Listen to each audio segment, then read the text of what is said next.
obrigado por o Senhor ter nos transformado e junto com essa transformação veio as bênçãos através da nossa obediência a Ti, Senhor. E neste momento eu te agradeço do mais profundo do meu ser, pela vida que o Senhor tem me proporcionado, pela respiração, por todos os meus familiares, amigos, por todos os meus irmãos que fazem parte do corpo de Cristo, pelos meus irmãos biológicos e por todos os meus familiares em geral. Eu te agradeço, Senhor.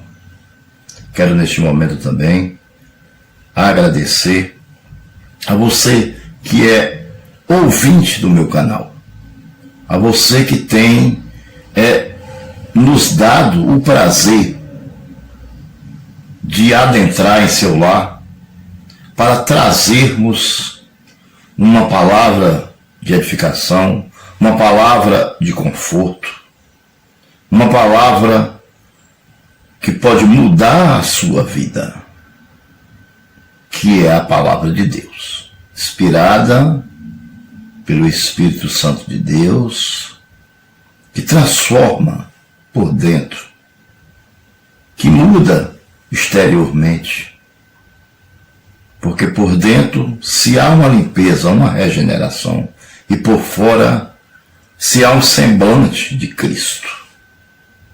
No nome de Jesus, é assim que eu te oro e te agradeço. Amém. E graças a Deus. Pois bem, meus amados irmãos, nosso tema de hoje será um tema um pouco intrigante, porque nós não usamos mais esse nome hoje, mas eu vou explicar para que fique claro, nós que somos pregadores da palavra de Deus, nós temos que ter o cuidado para não ofender com a palavra, mas sim trazer edificação às pessoas. E o tema será o aleijado mais rico do mundo. Esse é o tema.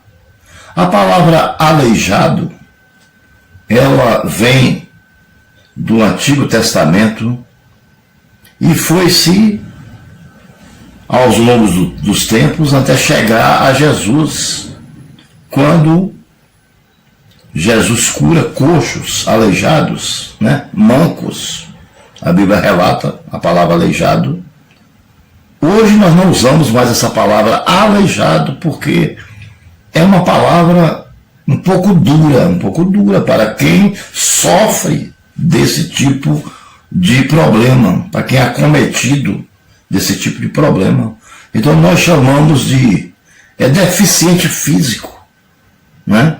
É uma palavra mais branda, mais educada, mais apropriada, porque desde Jesus para cá as coisas foram mudando, a tecnologia foi avançando, a ciência, você entendeu? Em toda a área ela foi, ela teve um avanço tecnológico nas palavras e em tudo que existe, Houve um avanço tecnológico por causa da sabedoria e inteligência que Deus deu ao homem. Pois bem, então nós mudamos essa palavra, que é uma palavra um pouco pesada, aleijado, para deficiente físico. E quando é um outro tipo de doença, por exemplo, na alma nós chamamos de especial, de uma pessoa especial. Essas pessoas merecem todo o nosso respeito, toda a nossa atenção. Nós, como igreja do Senhor, precisamos dar atenção a essas pessoas. O Senhor nos recomenda que nós que estamos mais fortes, um pouco mais fortes, não totalmente forte, porque quem é forte é Deus. Nós somos servos dele, seguidores dele, e estamos sempre pedindo a ele para que ele nos ajude, para que nós continuamos de pé. Então aqueles que estão mais fortes, ajude os que estão mais fracos. Amém? Então, hoje nós usamos a palavra deficiente. Mas eu usei o termo o aleijado mais rico do mundo. Exatamente, primeiro porque está na Bíblia, eu não estou fora da Bíblia. Segundo, de propósito, porque eu quero chamar a atenção das pessoas para ouvir a palavra, porque isso é uma estratégia para que o Evangelho de Cristo seja propagado, para que o nome de Deus seja conhecido ainda mais, para que o seu nome seja glorificado e o seu reino seja povoado, e para que o diabo se envergonhe diante da pregação do Evangelho de Jesus Cristo, que é a palavra de Deus, que é o próprio Cristo. Cristo é a palavra, Cristo é o verbo, Cristo é o Logos, e o verbo se fez carne e habitou entre nós. Pois bem, o texto que nós vamos usar será 2 Samuel, capítulo 9. 2 Samuel, capítulo 9, versículo 8. Nós vamos ler apenas um versículo, mas nós vamos discorrer mais alguns outros, certo? Mas esse versículo me chamou muita atenção. Que diz assim, 2 Samuel 9, 8. Preste atenção neste versículo. 9, 8.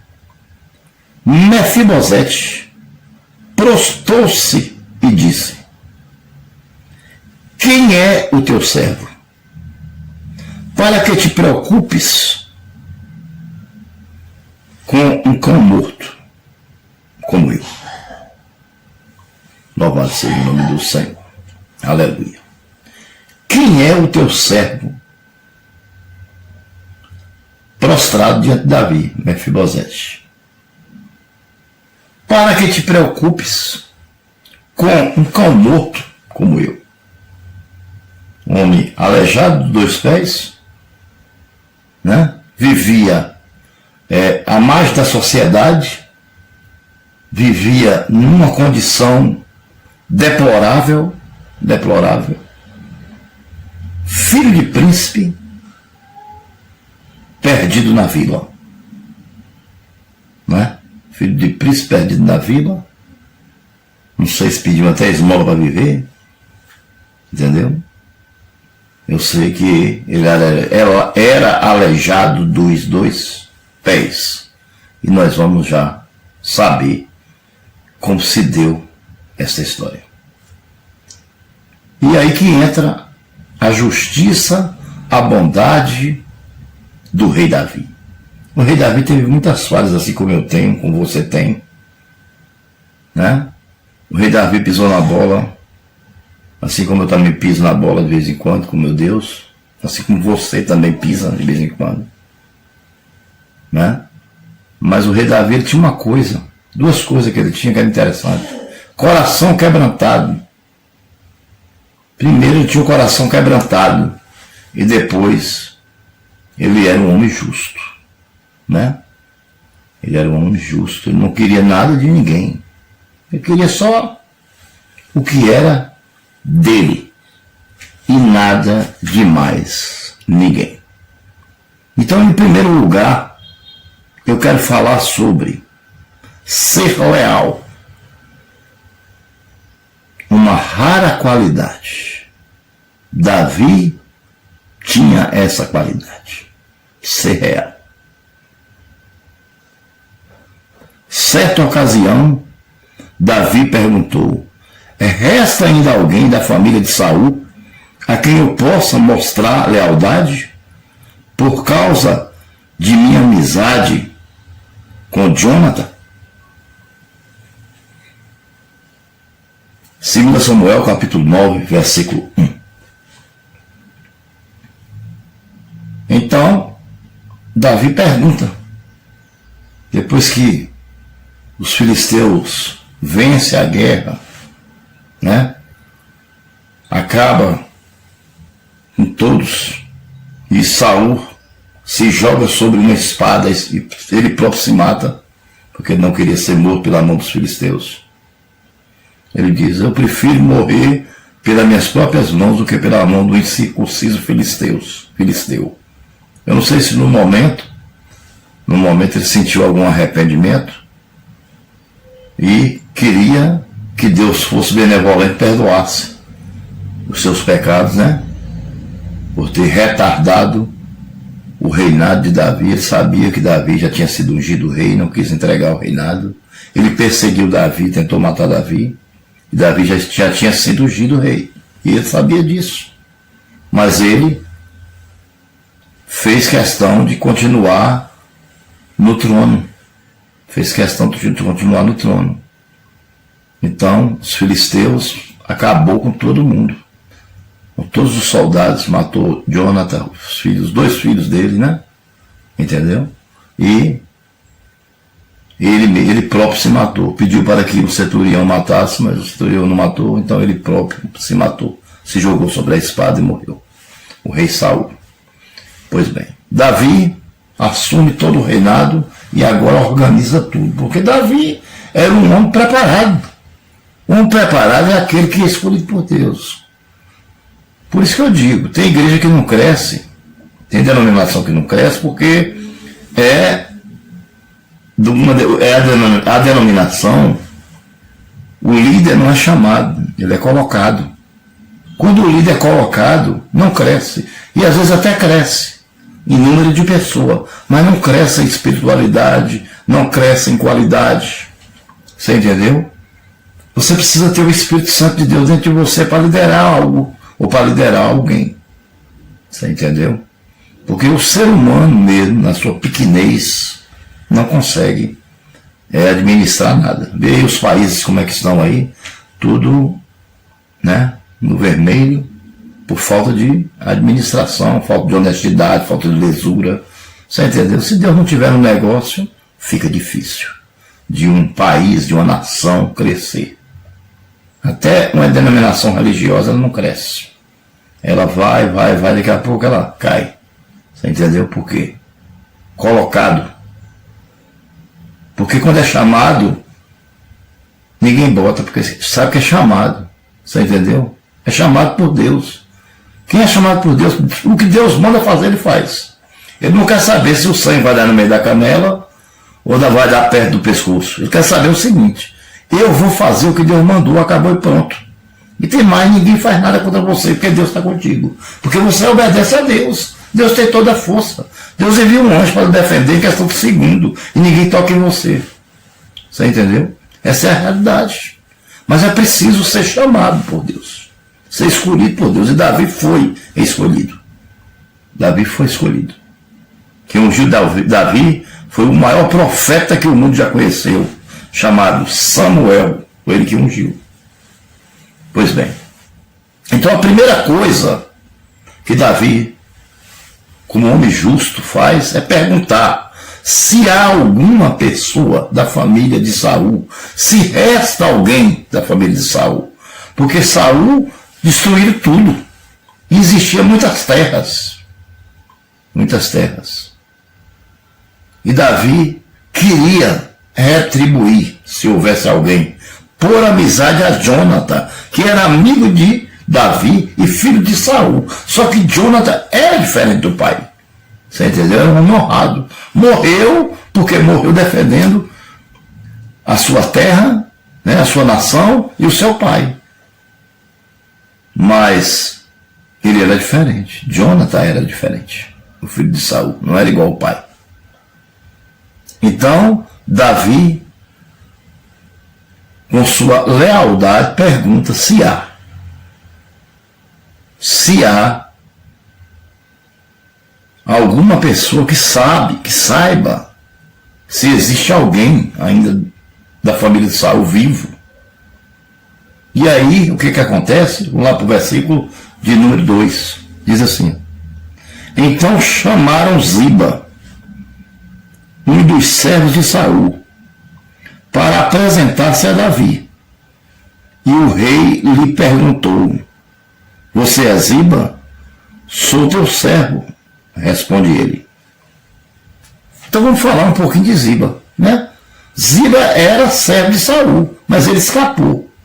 Só que Ziba ele era um homem desleal e ambicioso. Desleal e ambicioso. Ele não era honesto e ele adorava ouro, prata, essas coisas, sabe? Então ele se vendia. Ziba era um cara que se vendia por informações dentro da época de Saul, que Ziba, ele estava ali no meio do arraial, ali no meio de Saul ali, ele tratava Saul assim, na palma da mão. Saul ficava achando que Ziba era honesto, mas não era. Ziba era comprado. Qualquer pessoa, qualquer dinheiro que oferecia, Ziba ia e se vendia. Existem muitos homens hoje no mundo que é comprado por dinheiro, você sabia disso? E muitos que são desonestos também, infelizmente. E não estou falando de pessoa do mundo não, estou falando da igreja do Senhor. Viu? É dentro do ministério, dentro dos ministérios. Toda regra é exceção. Mas infelizmente existem alguns ministérios que estão em pé. Só as paredes que estão em pé. Porque o Espírito Santo não está lá coisa nenhuma. Você entendeu? Mas não está mesmo. Ah não, eu vou abrir uma igreja porque eu vou ficar rico. Essa é a palavra. Mas a palavra correta é: eu vou abrir uma igreja para salvar almas. Essa é o correto. Se quiser me chamar de bobo, pode chamar, o problema é seu. Eu quero a minha salvação. Eu sei que eu não estou brindado contra o pecado, não. Eu sei que eu estou sujeito a pecar. Mas chegar a esse ponto de pregar a palavra de Deus, para vender a palavra de Deus para ganhar dinheiro, eu jamais farei isso. Nunca na minha vida. Jamais. Jamais. Não importa a circunstância que eu esteja passando. Mas que eu esteja passando necessidade, fome. Você entendeu? Morando debaixo do viaduto. Que Deus nunca deixe isso acontecer na minha vida. Mas se vier a acontecer, eu prefiro do que vender a palavra do Senhor para enriquecer ilicitamente. Isso não. Quem faz isso não tem lugar no reino de Deus. Certo? Quem faz isso não tem lugar no reino de Deus. Pode ter certeza. Está aí a diferença de Davi.